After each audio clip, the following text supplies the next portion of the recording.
Namaste and welcome to Vichaar Manthan. I'm Pravar and I'll be your chair for this evening.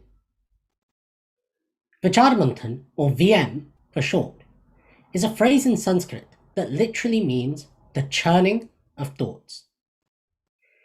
Here at VM, we earnestly explore ideas with expert speakers in their fields, discussing some of the most challenging issues that face our British society today, all through a Hindu civilizational lens. Tonight's fireside conversation is about sustainable leadership in local government. When we think about politics across the UK, our attention is often turned to national politics. Despite this, there are thousands of individuals across the country who are making decisions that affect some of the most fundamental aspects of our lives at local council level. Tonight, we explore how these individuals go about their work. What are the values that we, as the public, should be expecting from them?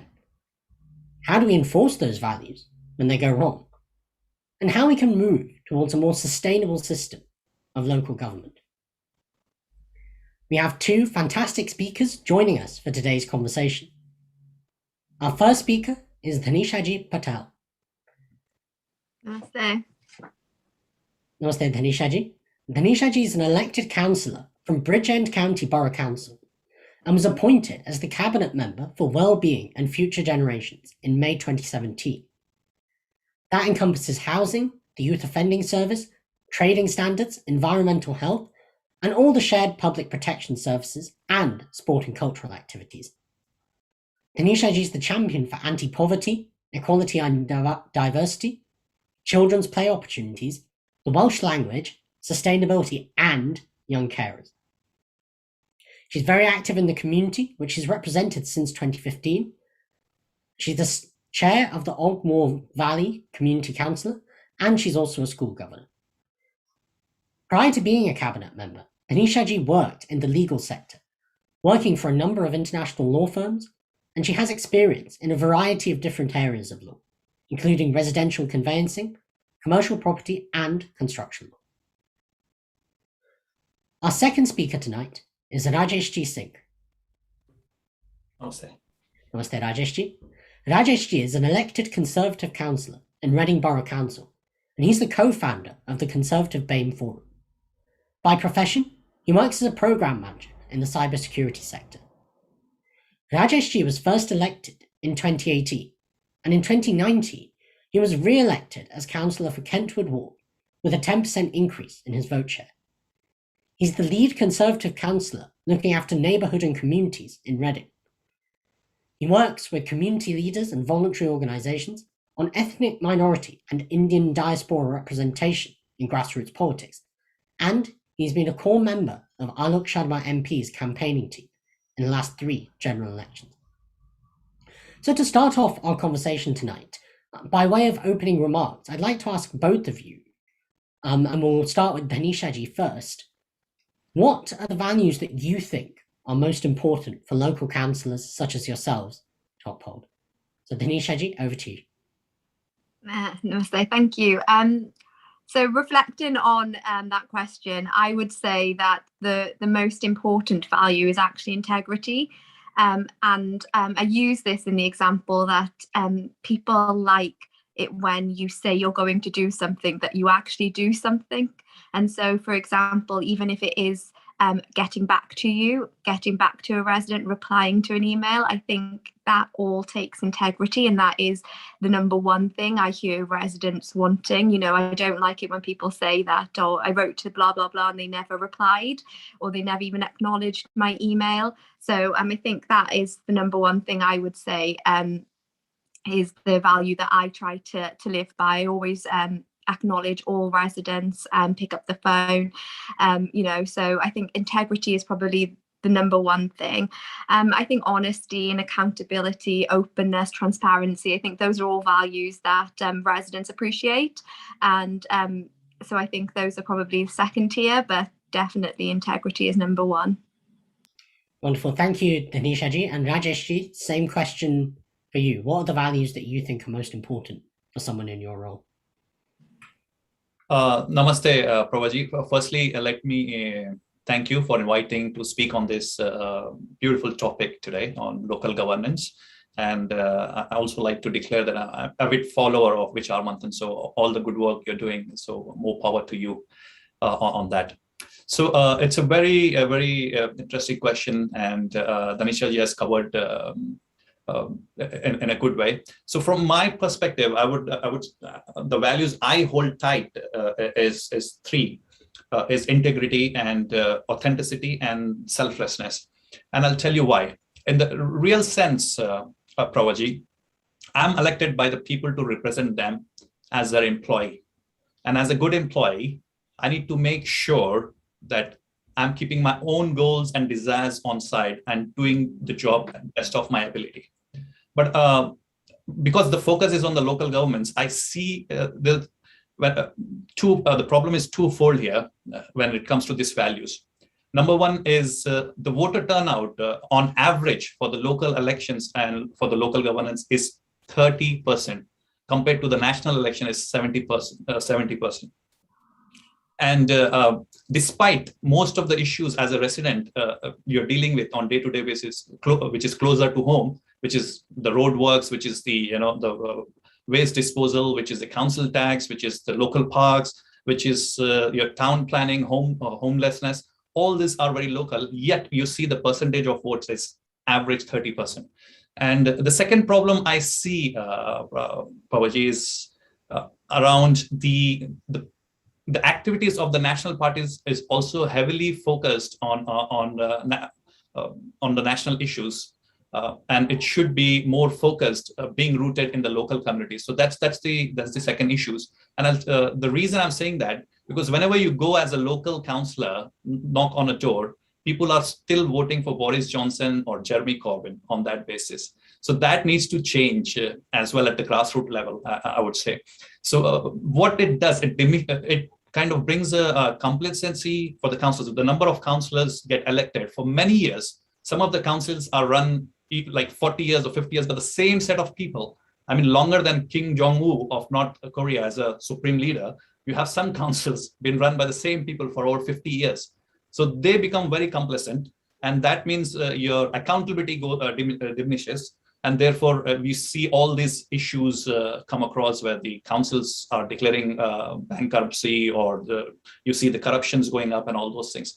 So yeah, in a nutshell, I would say these two issues needs to be addressed to improve the overall situation.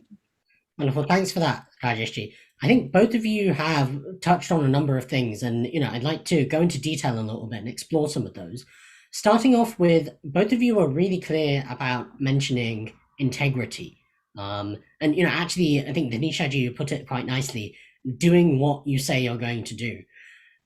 When you're actually out there making decisions that are affecting the people, and you have this approach of, I'm going to do what I say I'm going to do, how do you square with people potentially decisions that might have a short-term negative impact on them? So to take an example, there might be a situation where perhaps you're doing some roadworks and traffic is going to build up and inconvenience people, or taxes or parking charges are going to rise. So how do you actually square to people, look, this is what we're doing, this is going to inconvenience you for a while, but we're going to get something out of the end of it? And what other values and sort of principles come into your approach when you have to do those things? So if we could start with Dhanisha ji first on that. Yeah, I think long-term gain sometimes does equal short-term pain. I know, for example, in Bridgend, we often come across that when it comes to environmental decisions. So, for example, we changed the recycling process, and so it was a lot for residents to take on board that you had to separate your recycling and put it out curbside, and it was a really painful procedure.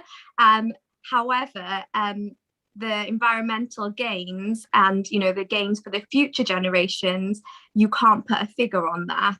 And, you know, Bridgend's got one of the best recycling rates in Wales, and Wales has got one of the best recycling rates in the world. So by default, we are one of the best recyclers in the world. And, you know, it hasn't been without pain. But now for me, I feel like it's second nature. So whenever I go on like a staycation, or I even come to London and it's single stream or there's no recycling facility, it kind of feels a little bit alien, because I'm so used to separating my plastics and my metals and my food. So yeah, so I do feel like it is worth it in the end. And I think the environmental side as well is something that is usually one of the decisions that seems like a short-term pain, but you know, we know that it's going to be a long-term good decision for our residents. So I guess taking that example a little further, when you were actually bringing about that change and having to go to residents and say, look, you guys are going to have to separate out your plastics, your metals, your paper, and all the other items, you know, how were the conversations that you were having them, and how did they react, and how did you sort of persuade them that, you know, this is all going to be all right in the end? So I think it's clear communication. So obviously we didn't just land it on them. We advised them, you know, this change is happening in 6 months. We did a lot of promotion about the different kind of bags and what went in them. We also had education officers that went round when the system came in place to explain to them. You know, they'd go and check the litter and explain if something had gone into the wrong recycler. They would say then, you know, this isn't right. You know, you need to put your paper in your white bag, and you know, your cardboard separate. And so it was a very softly based conversation. But yeah, it's all about communication at the end of the day. And I think the more kind of time you give residents to understand and get on board with it, I think the better. And obviously we said, you know, this is for the environment, and this is for our future, and this is for the children and the planet. And I think most people did understand that, even though it did take a little bit longer for them to sort out the rubbish and put it out. They did get on board, and I think now we've got a really good recycling rate, and that is because people's mindsets have changed, and it is because we had an approach that was you know, kind of showing them the vision and then kind of bringing them on the journey. Sure. And I think certainly that example shows, you know, the value of, I think, not only clear communication, but also, you know, taking the time to understand your own residents, the struggles that they may have to go through to sort of, you know, work with the new system.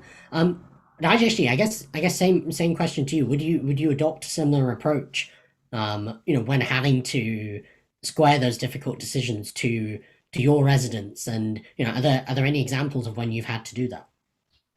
Pravar, I have a slightly different view on this from Dhanisha ji. Is basically I see myself, the council is the heart of the community, of the local community, and my role as a councillor, I'm a bridge between the community and the council.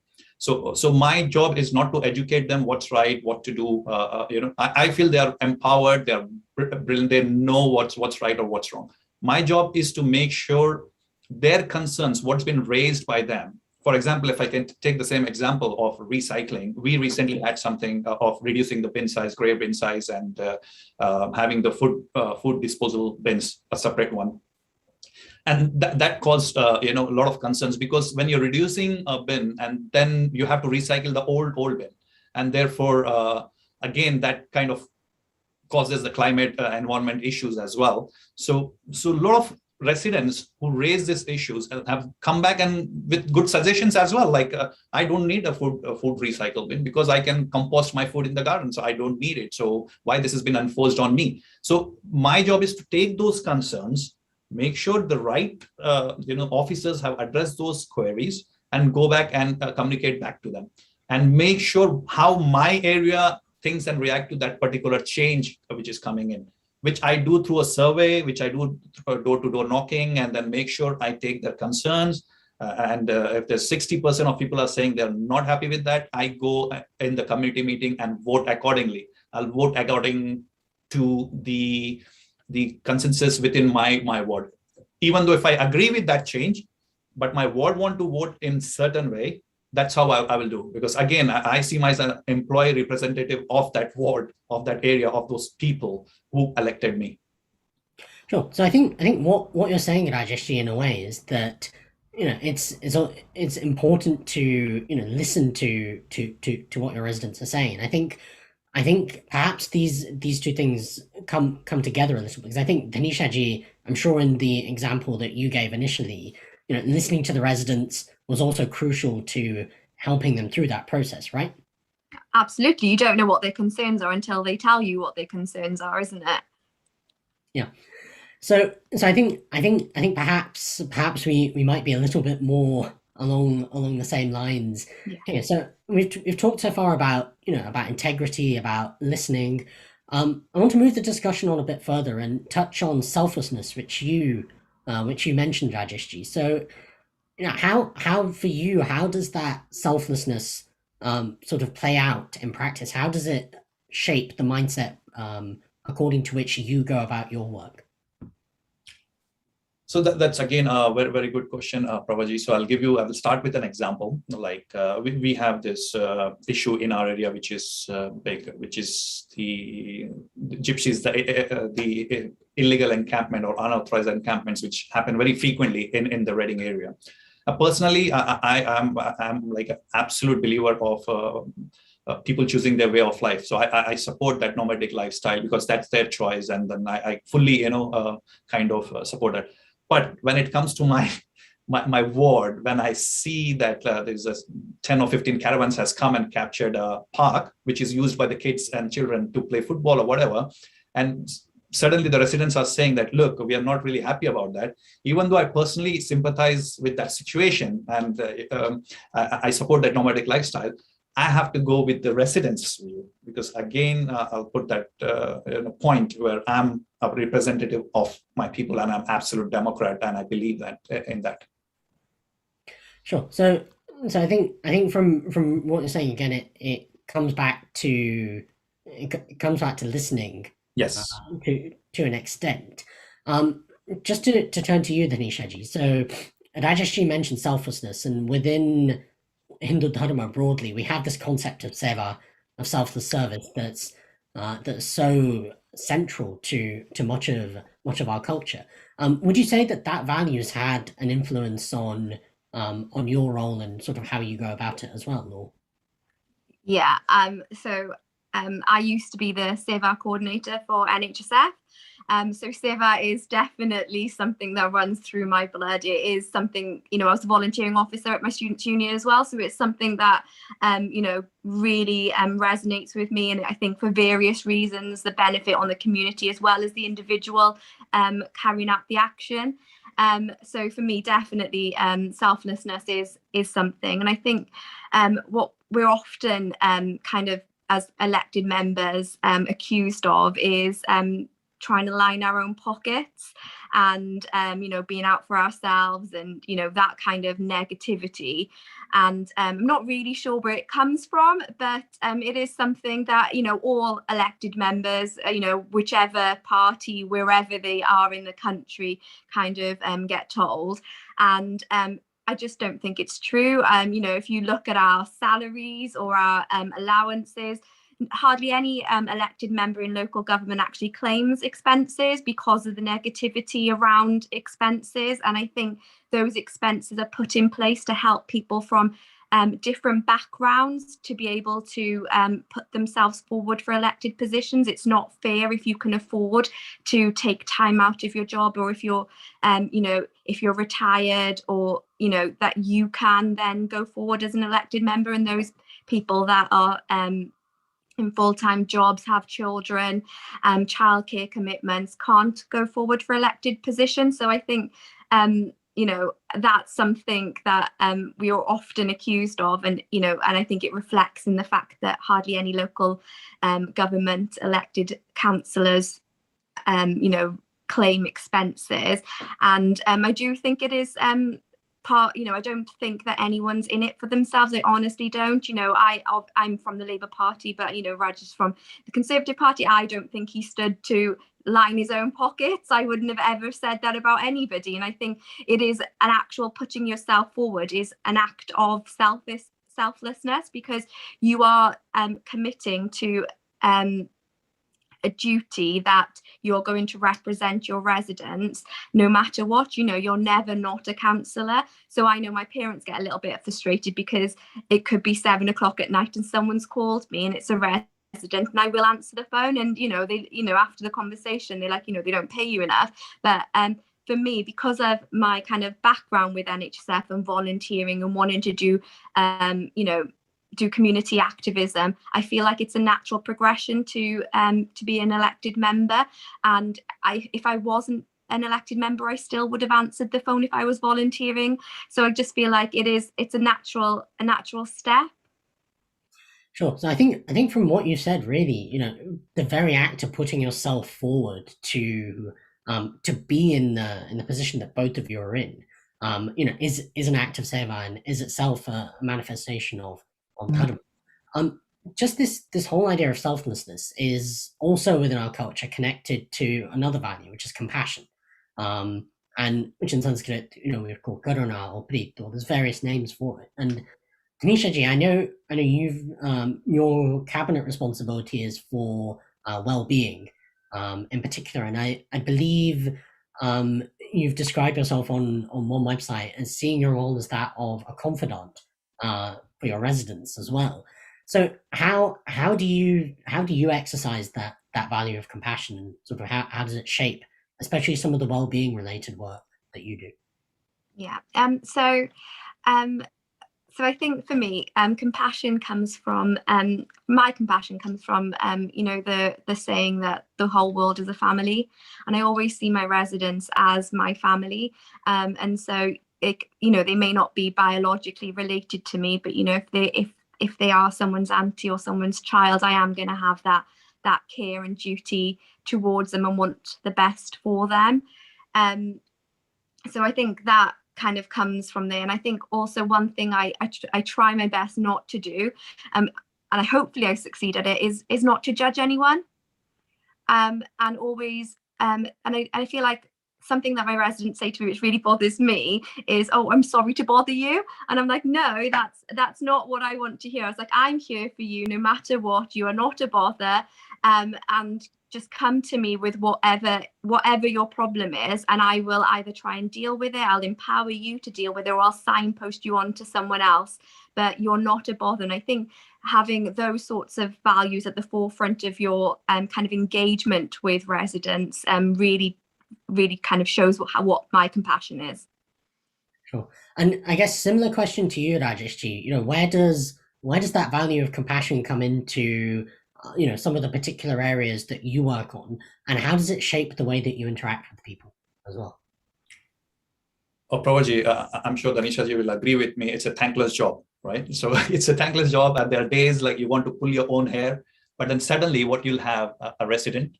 I'll give you an example. I'm like, I got into politics by accident. I was not at all interested in politics. Accidentally, I got into it. Somehow I felt that politics provide you a platform to open the most difficult locks of the society. So that's what I felt I need to join politics for.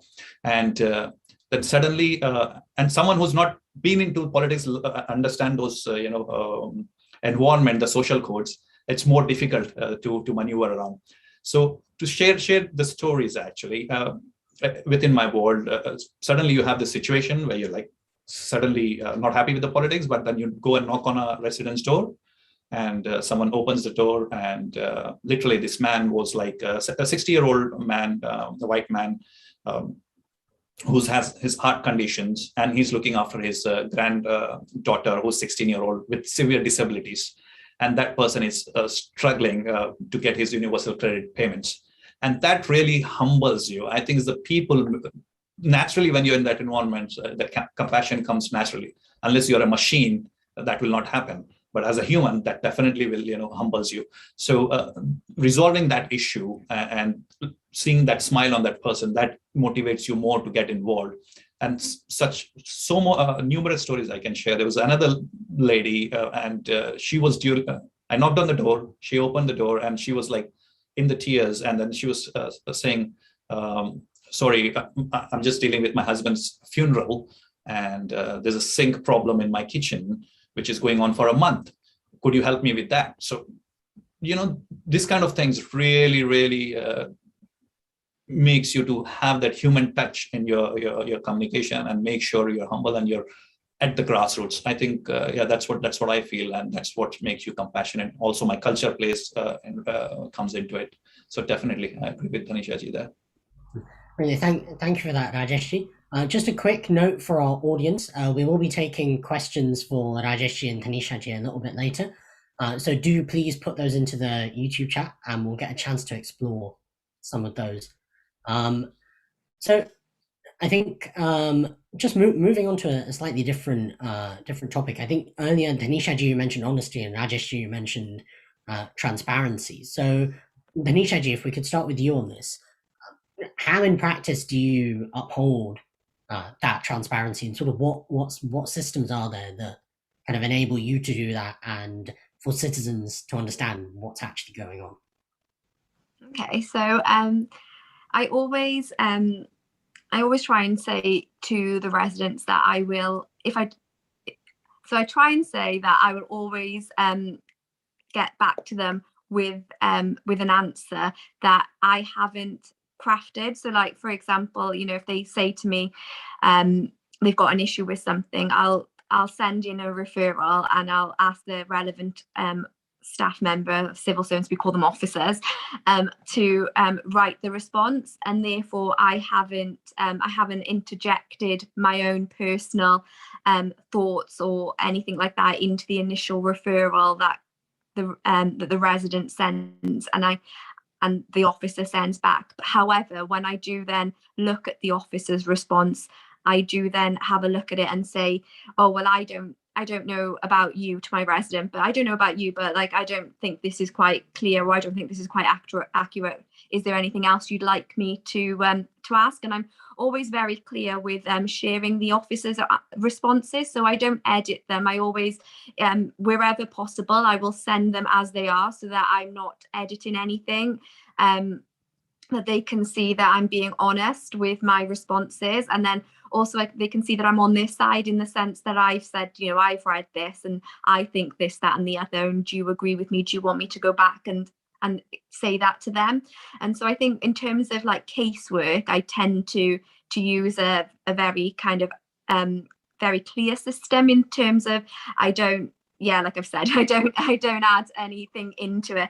And then in terms of decision making, because obviously part of my role is decision making on reports, and I always read the reports and try and communicate via social media actually to my residents about anything that might be interesting or topical to them. So for example, if there's a planning issue that's going to happen and it might affect some of my residents, I'll put that on my social media platform, and I'll try and speak to as many residents about it. If we're doing a consultation, so every year we go out on the budget consultation, which is happening now, and we ask residents, what do you think of our budget? What do you think we should invest in? What do you think we can peel back from?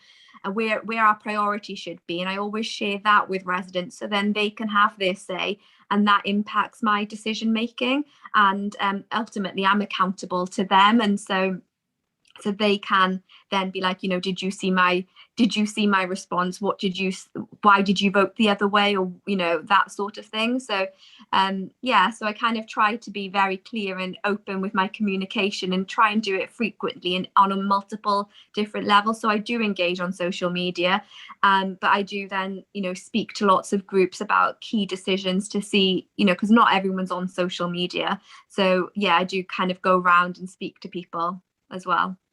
That's really interesting to hear. And I think, as well as transparency and honesty there, I think the casework that you mentioned, I think, brings in this idea of objectivity and also visibility of yourself to your residents, not only through knocking on doors, but through all the new technology that we've got, which I guess would allow you to reach out to your residents. And all of this, I think it kind of revolves around a central principle of truth telling.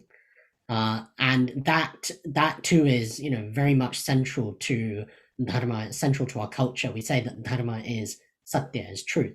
So Rajeshji, I guess a similar question for you, that what are the ways that you uphold that transparency? And like Dhanisha-ji, do you also make use of social media to be open to your residents about what's going on?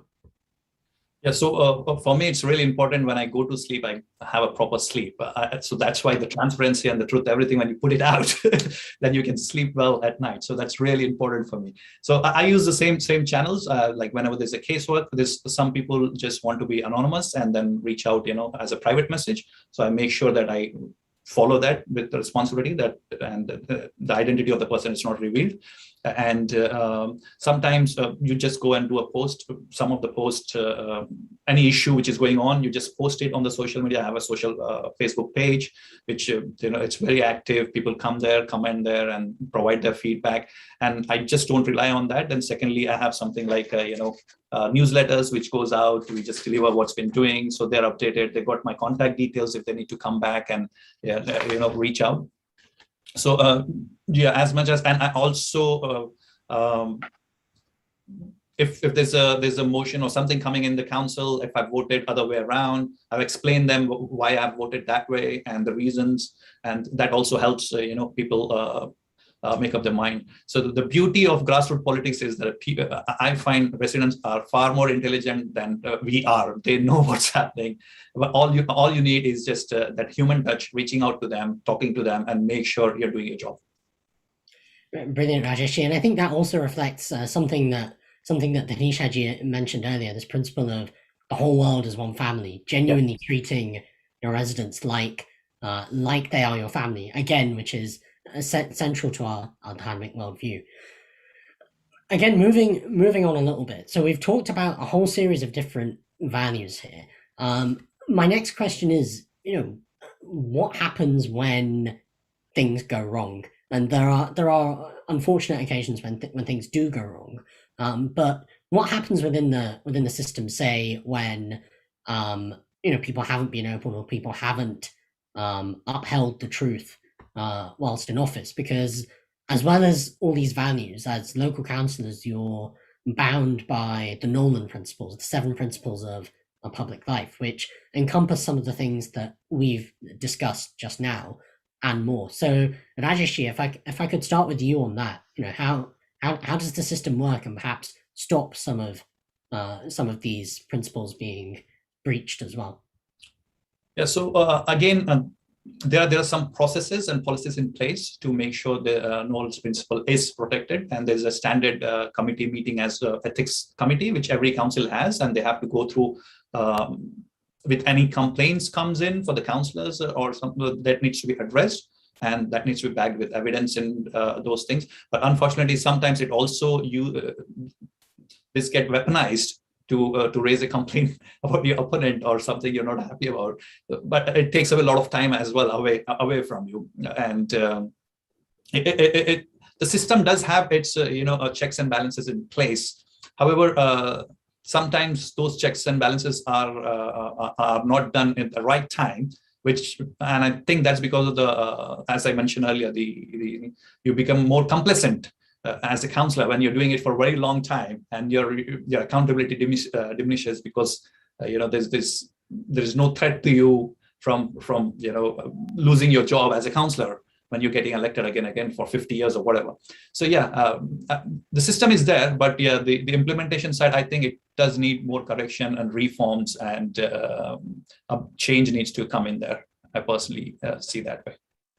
Okay, so we mentioned the idea of checks and balances there. Dhanisha-ji, in your experiences, does the system work as well as Rajesh-ji has described? And are there any, because you're based in Wales as well, and for our audience who may not be aware, local councils in Wales, they're a devolved matter, which means that they are operated and governed by the Welsh executive rather than the politicians that you might see in London. So are there any different sort of ways in which the system works there?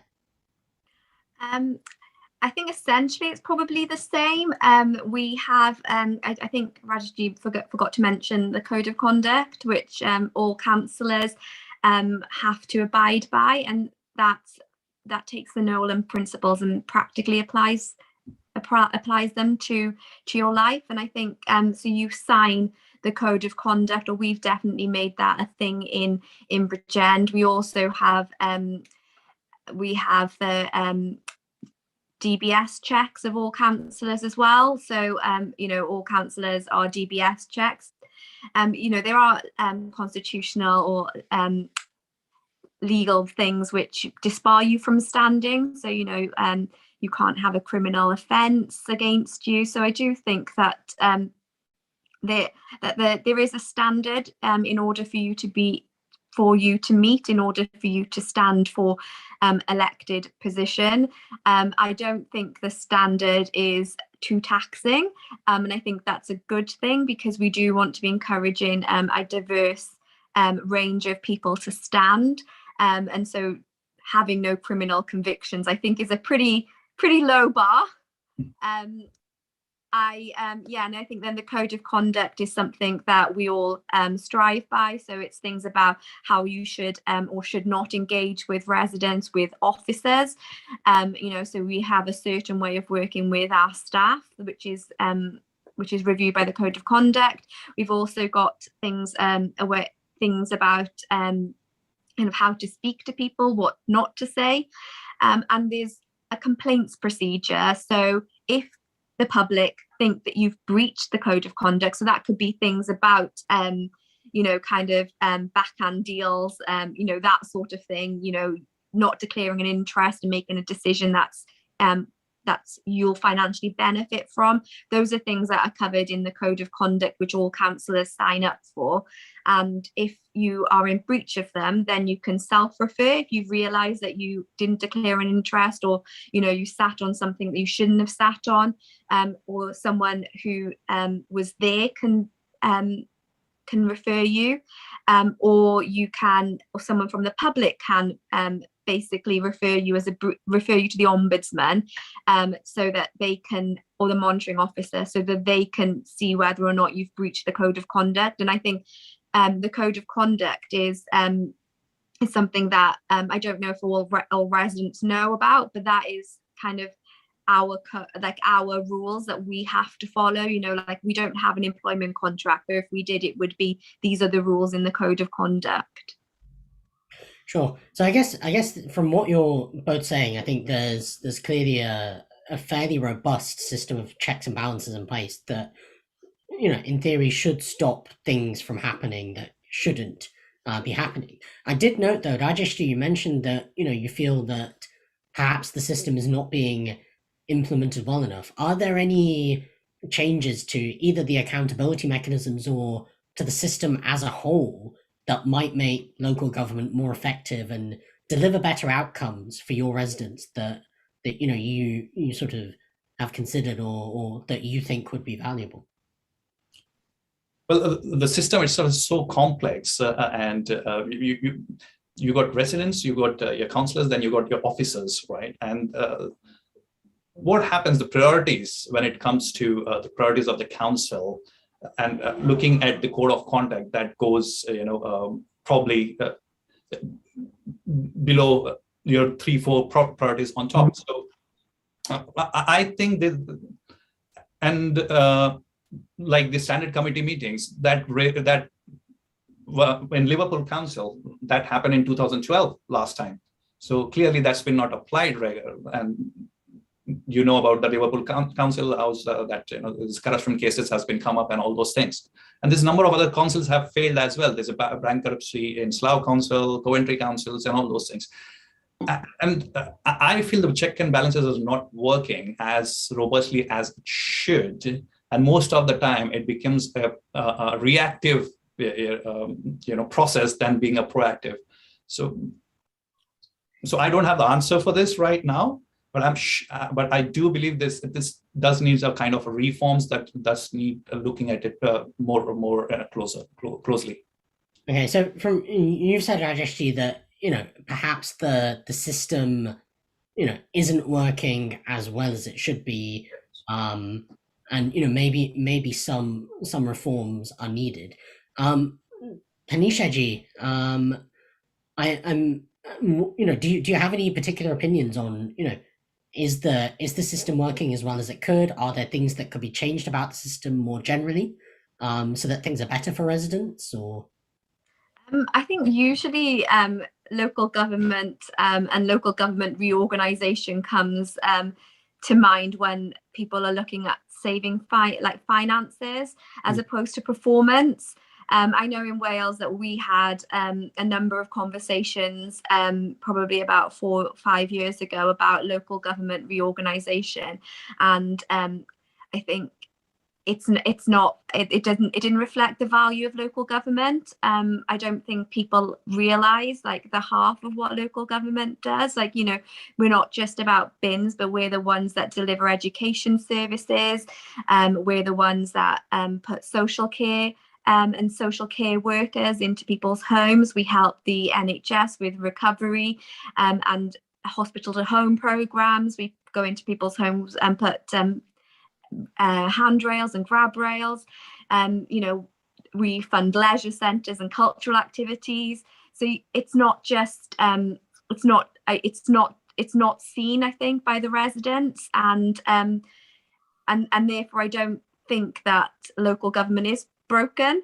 And I think, taking the few examples, there's hundreds of thousands of councillors throughout the UK, and we only ever hear about the 4 or 5 bad examples, and you only ever hear about things when they go wrong.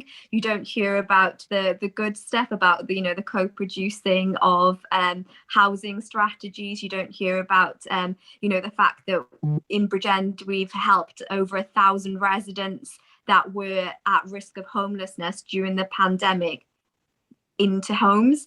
And so you don't hear about that. And I think for me, that's the sad case of being in local government, is the fact that I don't know why. Probably it's something to do with the media and the fact that negativity sells newspapers. Negativity is where people want to go, and even when you see on social media, like the posts that are negative always have more kind of reactions than posts that are positive. And I think that's a bit of a cultural shift that we need to start pushing in order to kind of salvage that, because it's not great. And we're trying to say to our future generations that the world is a good place, yet then we go back onto our social media or we indulge in stuff that is all about negativity, and I don't think that's right. I think that we should be championing local government and the things that they do. We've got a social care crisis at the moment, and social carers were the frontline services in the pandemic. We hear about heroic NHS workers, but you don't hear about those care workers that gave up living with their families for 6 months and slept in care homes because they were afraid for their residents. And so I think those are the stories that we need to start talking about, and not the 4 or 5 examples of where things have gone wrong. So then how would you say that we can, bring those positive stories better to light? And then Rajesh, I'll come to you on the same thing. I think it's talking about them. So, in my ward, we had an example of a lady that she had a scar on her body and therefore didn't like to go swimming, but it was always her dream to go swimming. And what we did with our social enterprise, which runs leisure centres, is during the one day where they closed the centre to clean the pool, they allowed for her and 2 of her friends to go in the pool and go for a swim. And she's like in her 80s, and it's the first time she's been in a public pool. And that for me was an amazing story that I heard, and I tell as many people about it as I can. But I think there's lots and lots of examples like that we need to start talking about, and we need to start talking about, and then also learning from and replicating them in all parts of the UK. So, you know, I've got a gardening project, and that's amazing for mental health well-being, as well as, you know, food and nutrition. It helps against that kind of food poverty angle. And I think, you know, those are the projects that if we shout about it, then people will do similar things and they'll see them in their communities and start thinking about it. Sure. So I think there's also, you know, an element of kind of sharing the best ideas and letting the best ideas flow, which is, you know, something very close to our hearts here at VM. Rajesh, briefly, your thoughts just on that point. Yeah, so I just want to unpack this a little bit. So there are people, and then there's system, processes, and policies, right?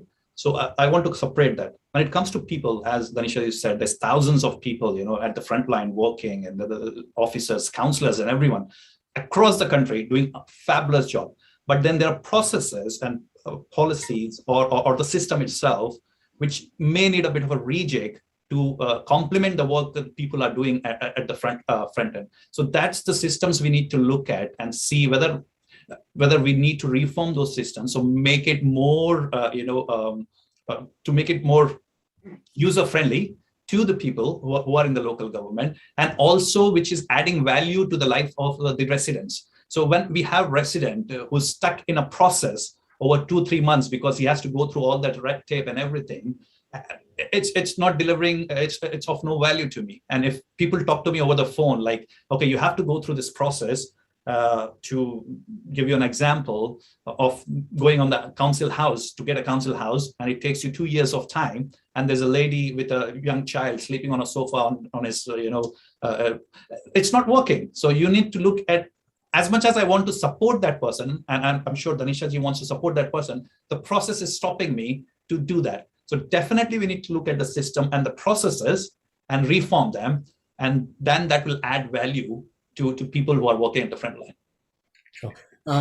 So thank you both for those responses. Just for our audience, we're coming up very soon to Q&A, so do please keep sending your questions through.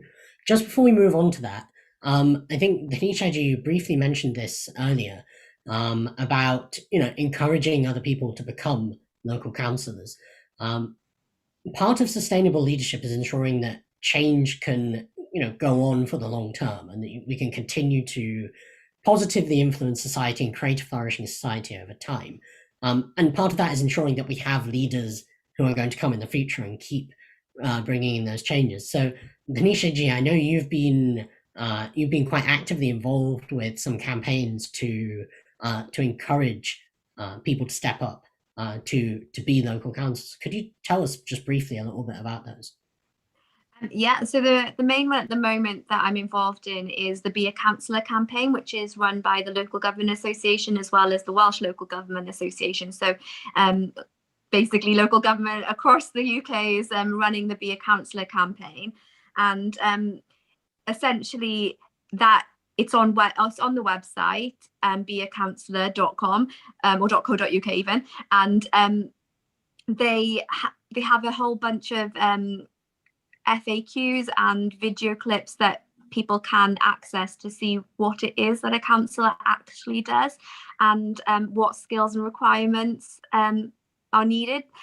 You know, I wouldn't want to downplay the fact that it does take up time, and you can make it work with a day job, but it does, you do need to give it some time out of your kind of working week, and there are skills that are required, but I think they're skills that most people have, like patience, kind of, you know, we spoke about compassion, communication. Those are skills that I think most people have, and or, you know, we can put you on training to teach you kind of like more effective communication, and then decision making. And I think that the skills that everybody has, and I never, like Rajesh, I never thought I'd be in this position. I was just working away, and I got asked to stand, and I thought, well, you know, I'll give it a go, I'll be an option, My dad on the day of the election was like, don't worry, if worst case, you'll just wake up tomorrow and go back to work. And I was like, oh, thanks, Dad. But that's kind of the reality of the situation, isn't it? Like, you're an option and you can work as hard and as much as you want to. There are certain things that you should do. Attend a council meeting every 6 months is the minimum requirement. If you want to be good at your job, then I think you should attend a little bit more than that. You don't have to reply to people, but to be good at your job, you should reply to people.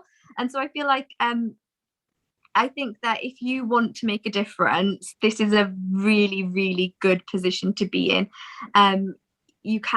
It's amazing the stuff that you get involved with. Like, it's not just about bins. You can have input about the future of planning, for example. So we're going through the local development plan, and you can decide or have a say in where you think house building should and should not take place. You have amazing power when you're a councillor, and it's something that I just think that everybody should and could do. And I'm happy to talk to anybody about it. There's obviously systems and processes in place that you need to navigate, but really, like, genuinely think that if I can do it, I'm pretty sure you can do it. That's fantastic. Thank you, Dhanisha. And Rajesh, similar question, because I know you're involved with some schemes to encourage Indian diaspora representation in politics. So, what are those? And specifically for the Hindu community in the UK, how much of an issue is representation?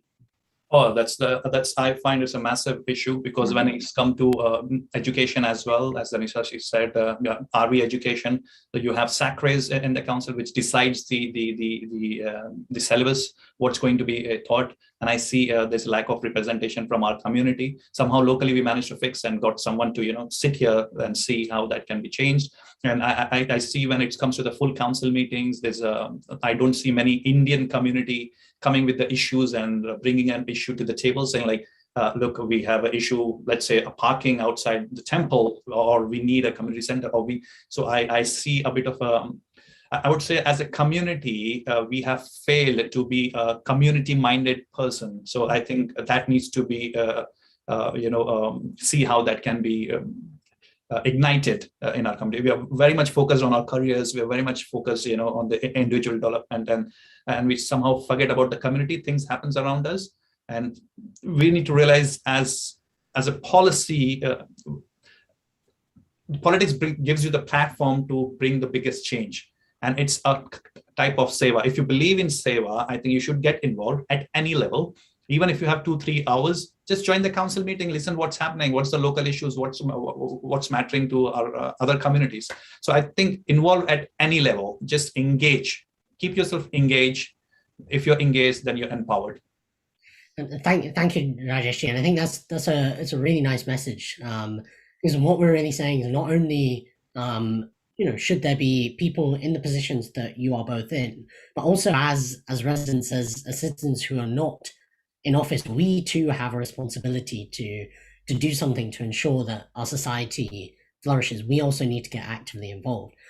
I do want to move on to audience Q&A, and thank you to our audience for sending through some really, really excellent questions.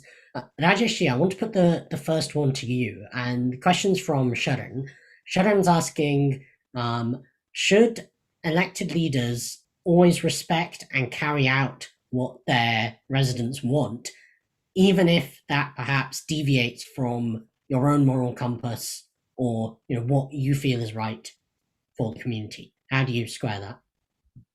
Well, for me, it's very simple. I'm an employee of people who elected me. So I'm there to represent their views, not to enforce my views on them or my moral compass on them.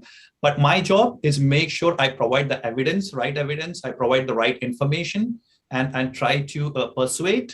And if that's not working, and if there's empirical data there, and there's number of residents want me to act other way around, I will go and act. I'm like a vertebral arm to their decisions, because it's the community that comes first, not me.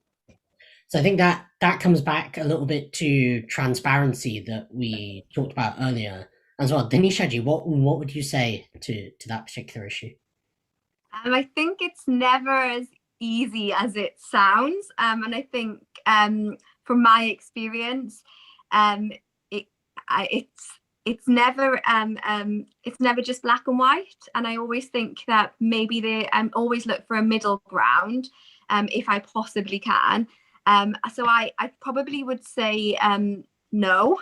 I would always try and act in the way that residents have asked me to, but sometimes it's about numbers. And, you know, for example, we've done a little bit of work in the washeries, which is in my ward.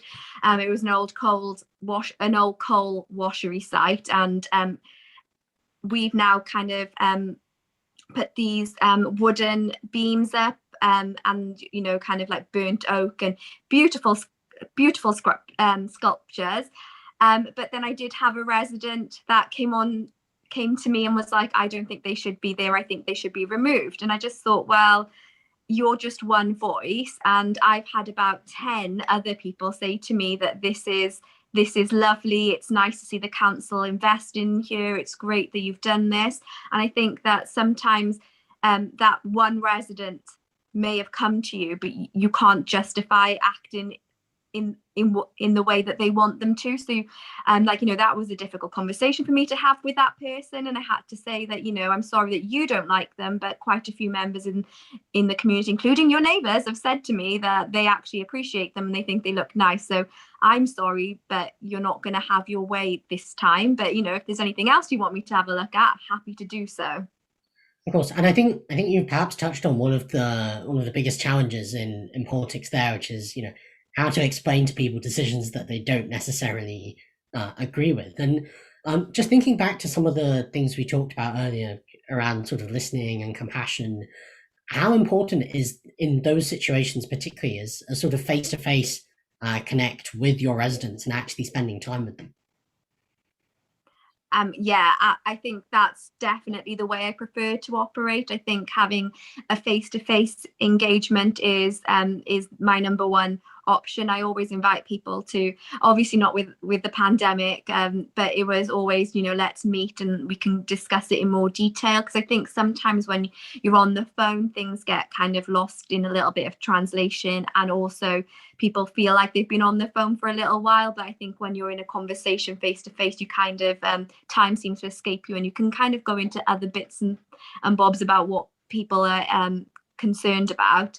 I think the worst form of communication is social media. I know I've said that I do it, but having keyboard warriors, faceless people come back to you, people that don't even live in your ward, having an opinion on what's going on in your ward, I think is just unhelpful as an elected representative for a certain community.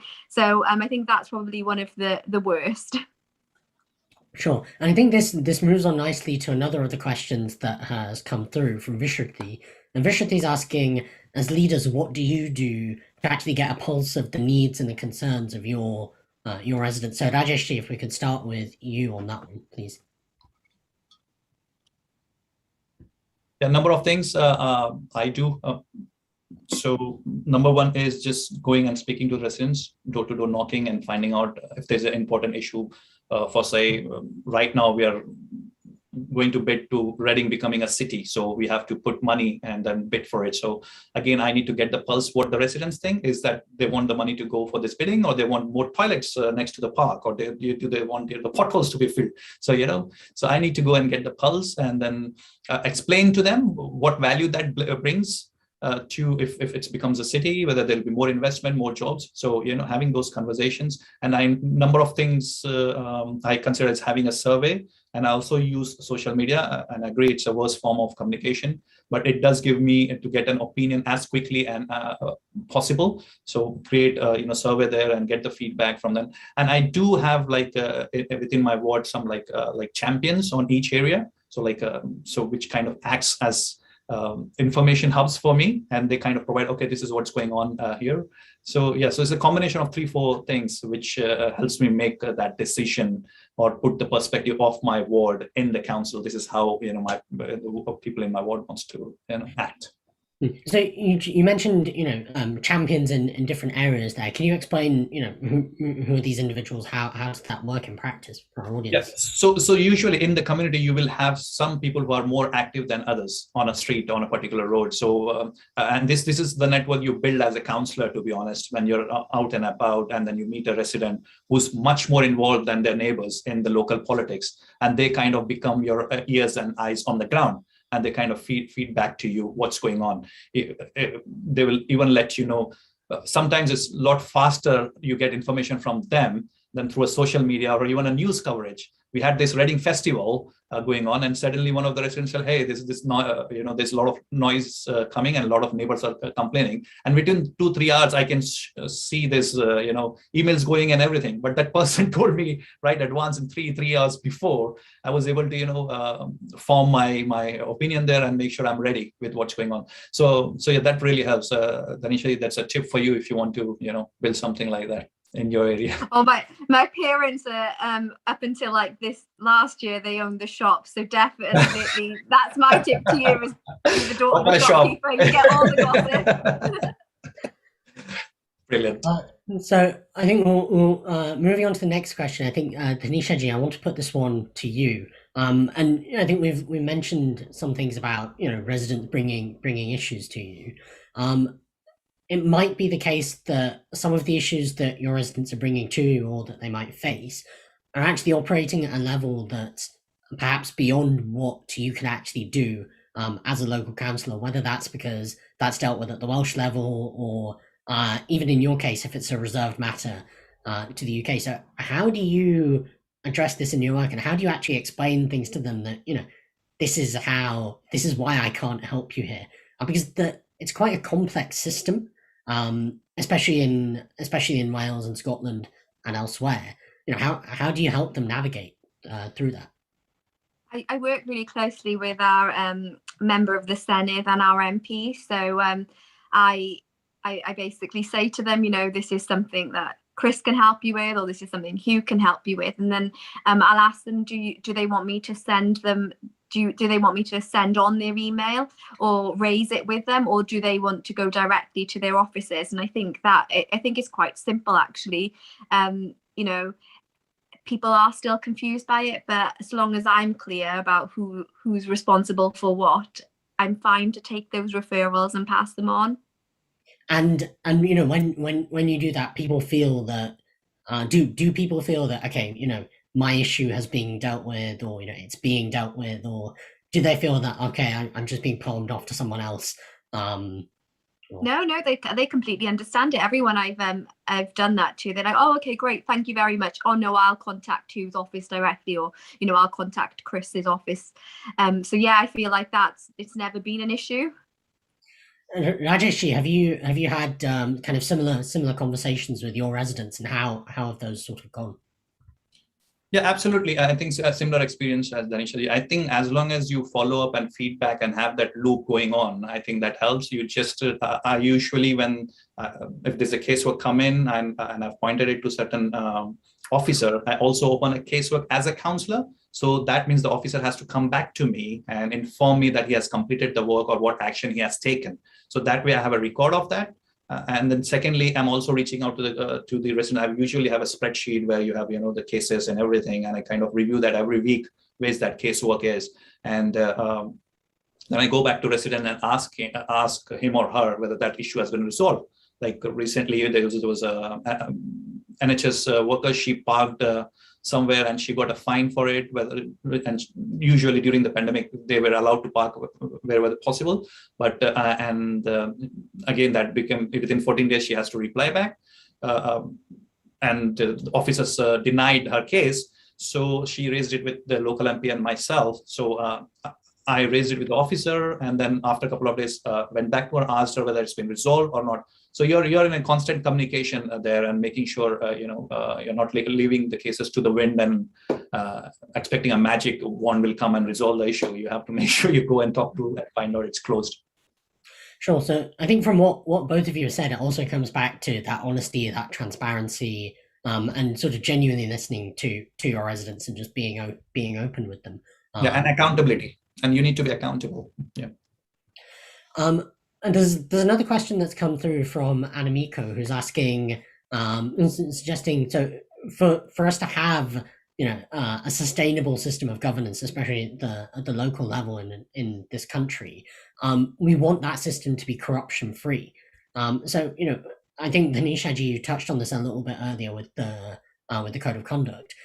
Do systems like that help to stop corruption from happening? Is this a problem within local government at all? I think the system does help. Having a system at this, helps. I think having that available, having that information available, having public access to that information, I think is also helpful, because it's not a closed door. Only I can refer something to be investigated. I think all residents are able to access the information and access how the complaints procedure, or how you report someone for breaching the code of conduct. So I think it's helpful that system's there. I look around the world and there isn't a system in place that gets rid of corruption. If there is a will, there's a way, and I don't think that's just the public sector. You see it in the private sector, I think a lot more than you do in the public sector, where there is corruption and kind of different things going on there. And I think that it's good that there is a system. I have faith in the system. Ultimately, I signed it, and I think I can't see anything additional that I would put in there. I think if there's anything other people can spot that's missing from there, I'm happy to have a look and make the point. Sure, and I think Rajesh's similar question for you, and also Dhanisha ji mentioned when there's a will, there's a way. Is there a way to stop that will, perhaps? Well, it's not only about corruption. When you think about corruption, it's about under the table dealings. It's about a number of other things as well come into picture, which is like self-interest, and which is like incompetence and all those things. And I think you will always find some people who are smarter than the system, and they know how to maneuver around that. And sometimes they try to push the boundary. And I'm not talking specific to the councillors, I'm talking about the system. So I want to bring the focus on the system. So sometimes it does, have the issues, because we do have instances where the, money has been transferred to the personal accounts of the people, and it's been not detected over 3-4 years. So, and that money should have been to the council. And we have locally, we had an issue where the account's not been filed for 3-4 years. That costed £1 million to the taxpayer, to the residents.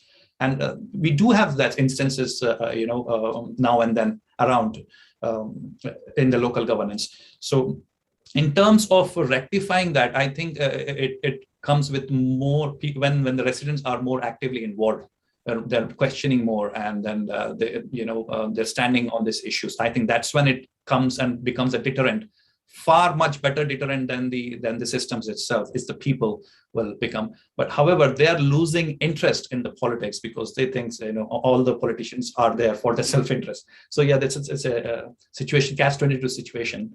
So yeah, so there needs to be a way out. I'm sure Vichaar Manthan will come up with something, a great solution someday. No pressure. Yeah. I think from what you're saying, Rajesh, I think it comes back to this idea that we discussed earlier of citizens actively getting involved, taking an interest in how our society is being run. And I think from what both of you have said, there's a real onus on us as individual residents who are not officials to start taking on that responsibility. Whether it's even to perhaps start by just voting more, or actually engaging with our local representatives positively. I'm afraid that's all we've got time for on the audience questions. Thank you again to our audience for sending through all of your queries. And as we're coming to the end of our discussion, I'd now like to move on to some closing remarks from both of our speakers. So just to finish up, and we'll start with you, Rajesh, and then put the same question to Dhanisha ji. Today we've talked about a lot of different values. We've talked about the system. We've talked about your role as elected leaders within your local communities, and all within this frame of dharma, or sustainability. We also refer to it as here at VM. So, what does sustainable leadership as a local councillor look like to you? So, Rajesh, if you could summarize in about 2-3 minutes, please. So, Pravarji, when I look at leadership, I don't see as an individual leader. I see a group of people. Let's say for a council, it's the councillors who are the leader of the council, right? And they make a decision collectively. I would like to answer this question in two parts. One is the political representation. So the more people we have from diverse background, like it's not just the politician who's been politicians all their life, who did studies in politics and then joined as a researcher and become a politician, or being a councillor is a stepping stone to become an MP. It's people coming from the diverse background who are like engineers, the plumbers, the shopkeepers, the teachers, the electricians, or the pilots, or the sweepers. So when we have that representation, then I believe the sustainability will come in. And the second thing that needs to be encouraged. And the second thing I think from sustainability side is like the political tribalism needs to be discouraged, at least at the local grassroots level, because what that does, that kind of blinds the person, how they vote, how they act and react. So I think if we take that out of the equation, the political tribalism, then you're electing person who are there to serve the community, irrespective of which part of ideology they come from. So I think that needs to be addressed as well. So yeah, just to conclude, I think is the political representation from the diverse background and discouraging a political tribalism. Otherwise, you'll end up having politicians whose entire life has been soaked into politics and no other label would mean anything for them. Wonderful. Thank you, Rajesh and Dhanisha. Same question for you. And if you could summarize in a couple of minutes, what is it that sustainable leadership means for you? So sustainable leadership, I think, is globally responsible leadership.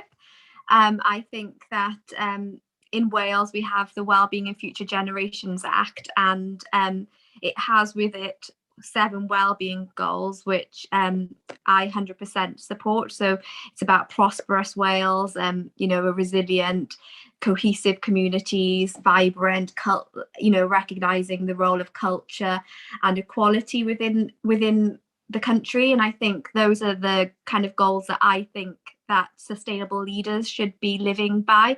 And it also comes with 5 ways of working. So I don't know if anyone's read it or is inclined to read it, but I 100% believe in this, and I think it's a masterpiece of legislation by the Welsh government, and definitely recommend getting your teeth stuck into it. And I think from there's 5 ways of working. So again, it's talking about sustainable leadership in a way. So it's long-term, integrated, involved, collaborative, and preventative decision making. And I think so it's talking about how it's not just about sustainable leadership, it's about sustainable decision making.